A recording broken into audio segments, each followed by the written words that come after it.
एकल महिलाओं को स्वरोजगार हेतु सस्ती दरों पर दिया जाएगा ऋण, जल्द कैबिनेट में आएगा प्रस्ताव। प्रदेश की महिला सशक्तिकरण एवं बाल विकास विभाग मंत्री रेखा आर्य ने विभागीय अधिकारियों के साथ महत्वपूर्ण विषयों पर बैठक की। बैठक में मंत्री रेखा आर्य ने विभाग में अभी तक किए गए कार्यों और प्रस्तावित प्रस्तावों की प्रगति रिपोर्ट के बारे में जानकारी प्राप्त की। कैबिनेट मंत्री ने बताया कि एकल महिला स्वरोजगार योजना की घोषणा में यह निर्णय लिया गया है कि अब महिलाओं को स्वरोजगार हेतु बेहद सस्ती दरों पर ऋण उपलब्ध करवाया जाएगा, जिससे कि वो अपना कोई स्वरोजगार शुरू करने के साथ ही अपनी आर्थिक स्थिति को भी मजबूत कर सके। उन्होंने कहा कि इसका प्रस्ताव बनाकर अगली कैबिनेट बैठक में लाने के निर्देश अधिकारियों को दिए गए। इसके साथ ही आंगनबाड़ी केंद्रों में कार्यरत बहनों, one stop centre, Mahalakshmi kit सहित कई अन्य विषयों पर विस्तृत चर्चा हुई। साथ ही उन्होंने कहा है कि महालक्ष्मी किट को लेकर लगातार मांग उठती आ रही है कि जिस तरह से पहली लड़की के जन्म पर ये किट दिया जाता है, ठीक उसी तरह से पहले लड़के के जन्म पर भी इसे देना ही चाहिए। ऐसे में आज की बैठक में यह निर्णय लिया गया कि अब महालक्ष्मी किट लड़कियों के साथ साथ प्रथम जन्मे लड़कों पर भी दिया जाएगा। इस अवसर पर विभागीय सचिव हरिचंद सेमवाल, उप निदेशक विक्रम सिंह, मुख्य पर्यवेक्षण अधिकारी मोहित चौधरी सहित अन्य विभागीय अधिकारी उपस्थित रहे। नवभारत समाचार, देहरादून उत्तराखंड से एल मोहन लखेड़ा की रिपोर्ट। देखिए, आज महिला सशक्तिकरण बाल विकास विभाग के सभी अधिकारी को आज यहाँ पर बुलाया गया, जहाँ पर कुछ योजनाएं जो हमारी थी, जिसमें विशेषकर जो माननीय मुख्यमंत्री जी की घोषणा थी, एकल महिला स्वरोजगार योजना, वो आखिरकार वह प्रस्ताव किस स्तर पर है, उसमें क्या क्या तैयारियां करनी है, क्योंकि ये मेरी ओर से स्पष्ट निर्देश थे कि एकल महिला स्वरोजगार योजनाओं को प्रोत्साहन देना है, जिसमें प्रथम दृष्टया हम लोग 50% सब्सिडी हम लोग देने की बात कर रहे थे, लेकिन आज निर्देश दिया है कि 75% सब्सिडी और 25% जो है लोन के आधार पर जो है उनको उनके स्वरोजगार के लिए फंडिंग की जाएगी। और साथ साथ में यह भी कोशिश है कि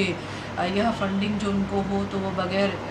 जब बैंक में वो अपने लिए लोन के लिए अप्लाई करें तो उनसे किसी प्रकार की कोई सिक्योरिटी, कोई गारंटर, इस प्रकार की चीज़ें ना आने पाए, इसको भी विभाग सुनिश्चित करे। तो कोऑपरेटिव के संबंधित संस्थाओं के उच्च अधिकारियों से बात करने के निर्देश जो है विभाग को दिए हैं। और साथ ही जब अगली कैबिनेट होगी, इस कैबिनेट के उपरांत में उस कैबिनेट में जो है यह प्रस्ताव आ जाए, इसके भी निर्देश विभाग के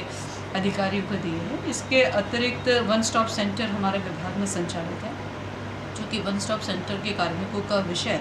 कोर्ट में गया हुआ है, तो इसलिए वन स्टॉप सेंटर सीधे विभाग के द्वारा संचालित है। इसको भी जल्द से जल्द निस्तारित करने के निर्देश दिए हैं, ताकि वन स्टॉप सेंटर जो है वह निर्बाध तरीके से चल सके। इसके अतिरिक्त महालक्ष्मी किट योजना, जो कि हमारे यहाँ पर बहुत ही महत्वाकांक्षी योजना है, जिससे हमारी गर्भवती महिला प्रसूति के उपरांत में माँ और बच्ची दोनों ही उस किट को प्राप्त करती हैं। तो एक लगातार समाज से एक आवाज़ आ रही थी कि बेटियों के लिए है, तो एक जब बेटा पैदा होता है तो उसके लिए भी दिया जाए। तो विभाग को उसके लिए निर्देश दिए हैं कि इसके लिए भी एक प्रस्ताव तैयार कर लिया जाए कि प्रथम यदि पुत्र भी पैदा होता है तो उसको भी जो है महालक्ष्मी किट जो है वो उपलब्ध कराई जाए, जिसको लेकर प्रस्ताव जो है शीघ्र कैबिनेट में लेके आने के निर्देश विभाग को दिए हैं। इसके अतिरिक्त विभाग में जिस प्रकार से आंगनबाड़ी केंद्रों में कुक्ड फूड को लेकर विभाग ने जो निर्देश जारी किए हैं, उसमें आंगनबाड़ी बहनों के द्वारा कई चीज़ों को लेकर वहाँ पर संदेह उत्पन्न किया गया था कि आखिरकार इस धनराशि में हम